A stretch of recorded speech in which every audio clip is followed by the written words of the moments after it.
Hello, this is Jeff Kirik, sports editor of the Erie Times News, and welcome to Kickoff Talk. I'm here with Tom Reisenweber, star high school reporter, and we're here to talk a little District 10 football. We just got past the halfway mark of the season, and we're in week 6, and some interesting developments, some actually not so great developments in District 10 today.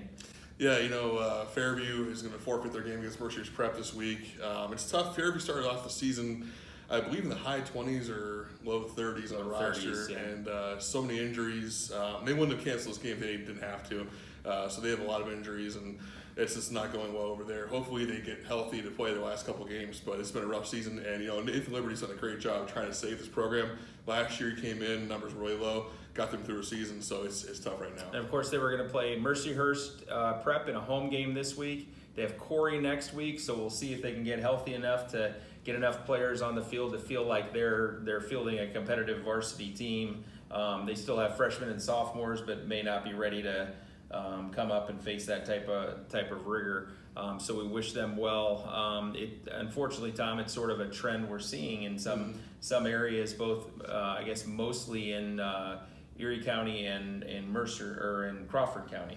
Yeah, Iroquois, I think, is on the brink of maybe having to forfeit a game or two because they're pretty low. Sagertown is almost a week to week, same with Seneca.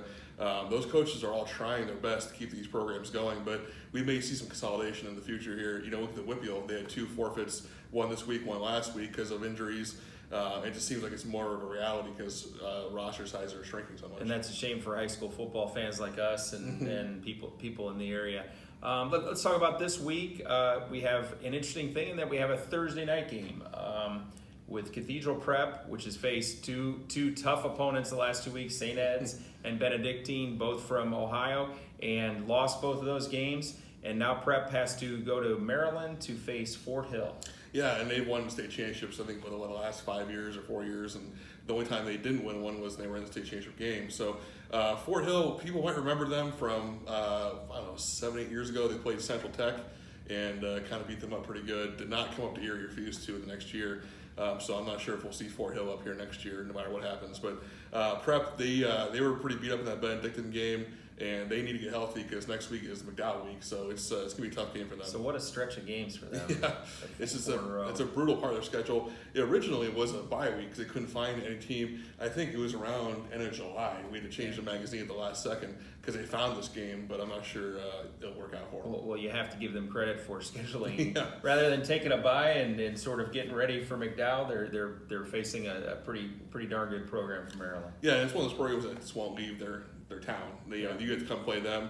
Kind of like a Steubenville in Ohio. They have 7-8 home games a year because unless they have to, they'll never leave their stadium. Okay, and now let's turn to this week. One of the interesting teams coming into the week is Harbor Creek. They're coming off playing Mercyhurst Prep and a team that had been their nemesis the past 2 years, and they had lost them both years, but they beat Mercyhurst Prep 7-0. And Tom, you predicted a 7-point win for Harbor Creek in that game, so good job. But the trend of Harbor Creek defense continues because they have 4 shutouts in 5 games, and the only time they've allowed a point in a game was late in the second. Well, I don't know if it was late in the second half, but in the second half of a Mercy Roll game. It was already 44-0 against Seneca. Yeah, so really they haven't allowed a point on their first team defense, and they just been playing great this year so far.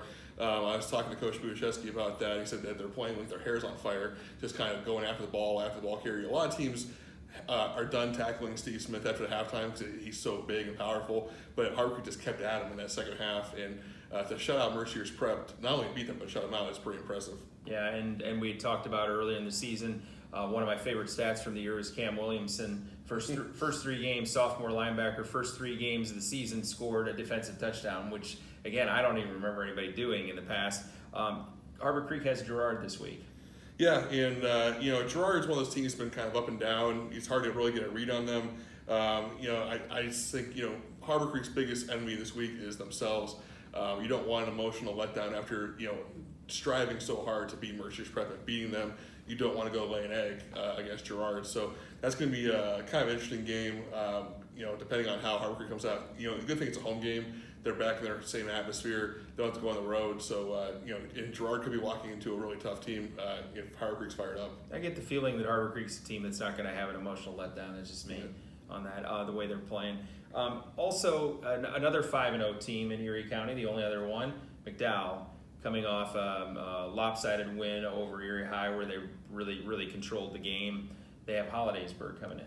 Yeah, and McDowell just really dominated that Erie game. I think 5 different guys scored a touchdown in that game. Yeah. So they really spread out, and even Coach Orlando mentioned that they are one-dimensional just running the ball, but that they didn't have to throw the ball really that much.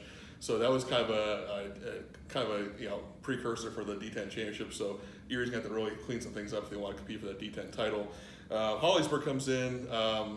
Coach is Homer Delatre, former Corey coach. He does a great job there. This game I think was pretty good last year, like 21-17 or something like that. Yeah. So we'll see what happens here. Same for McDowell. It's almost like a kind of a trap game. Coming off an emotional win over Erie, prep next week. So they can't overlook Hollidaysburg. I don't think they will. They want to go to 6-0. So it's going to be an interesting game, but I think McDowell will probably roll. But an interesting note about McDowell versus teams from out of the district this year. Seneca Valley they beat after losing to last year. Boardman they beat after facing them last year, and now they face Hollidaysburg. It's like a revenge tour, and it's funny because Meadville kind of has that same mentality. They're on a revenge tour from last year, going 0-9 and trying to beat all these teams. Absolutely. There are some other Erie County matchups this week, head-to-head. We have Northeast at Corey, and we have, we already mentioned Girard at Harbor Creek, but we have Iroquois at Northwestern, and Seneca is going to visit Conneaut, Ohio in Region 3. Any other games this week that you catch your eye? Yeah, the one that's really sticking out to me is the Sharon-Conneaut game. I think Conneaut has pretty much proved itself to be a contender, but they could use another win, another big win in Region 5. They still have Grove City on the horizon coming up, and Grove City has to go to Hickory, so that's also a pretty good game. These two games could really shape up the playoff race. And Region 5 is really intense right now because one team is not going to playoffs, which is ridiculous. Because I think most of those teams could win Region 6 this year, but which is a shame. But it's going to be interesting to see Sharon. Conneaut gets Sharon at home on the grass. Maybe a different situation in the playoffs on turf, but Conneaut's really tough at home. They're playing really well, obviously, with Tanner Neiman at quarterback, and Noah Richardson had another big win last week.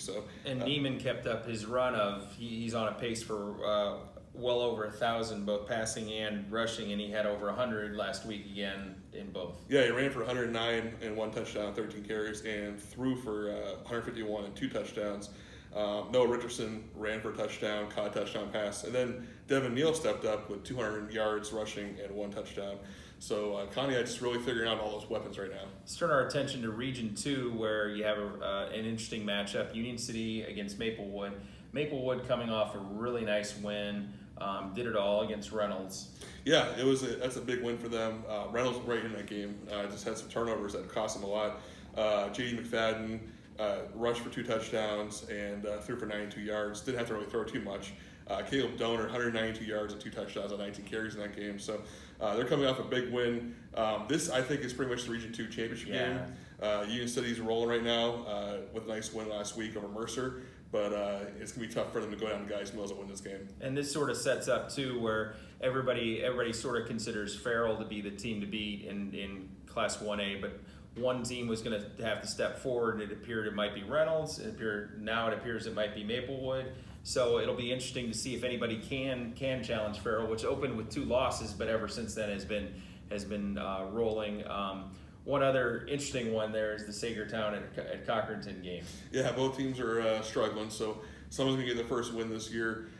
You look at Sagertown, obviously, has got some numbers issues, and Cochranton, they've only scored 6 points in the last 4 weeks, so they're looking for a big win at home, which could be a nice little boost for them to knock off Sagertown, and Sagertown hasn't won in a couple of years now, so thankfully someone's going to win a game. Okay, we have in terms of Region 7, the bigger schools, we have a big matchup in Erie County as well, General McLain at Fort LaBeouf, but doesn't really have the same flavor as it has in other years when they would come in 3-4-1, 5-0, that type of thing. General McLain visiting Fort LaBeouf, what do you think of that one? Yeah, you almost call it like the mash bowl because everyone's so hurt for both teams. Both teams dealing with guys after the season, and they're having their second backups playing. So it's tough. It's a rivalry game, so it's gonna be a lot of fun. LaBeouf is playing pretty tough right now. The nice road win last week. General McLain kind of got tuned up a little bit by Conneaut. So It's going to be interesting to see. I think this is going to be a close game. It may come down to that last drive, which some of these McLain LaBeouf games have in the past. So it could be a lot of fun to watch that game. Obviously, neither team's probably going to compete for the region title, but this is a nice confidence boost in the middle of the season for the both of them. Also in Region 7, there's a potentially high-scoring game, Franklin and Meadville. Franklin obviously has the big passing offense, and Meadville has the ground game. Yeah, Erie and Connerman last week, 270 and 6 touchdowns on the ground. And Chandler Edwards, 105 yards rushing. Hayden Park stepped up with a 56-yard touchdown catch. So Meadville's offense is getting a lot better. Franklin's just been throwing the ball all over the place this year. Obviously with Ian Hayes doing a great job, all-time passer in D10 history. So, he threw for 212 last week. Dalton Buckley has 6 more catches for 120. So they have a nice set of receivers. So it's going to be a lot of fun to watch how high that score can go. And before we wrap it up, let's turn our attention to Erie High, which now is 2-3.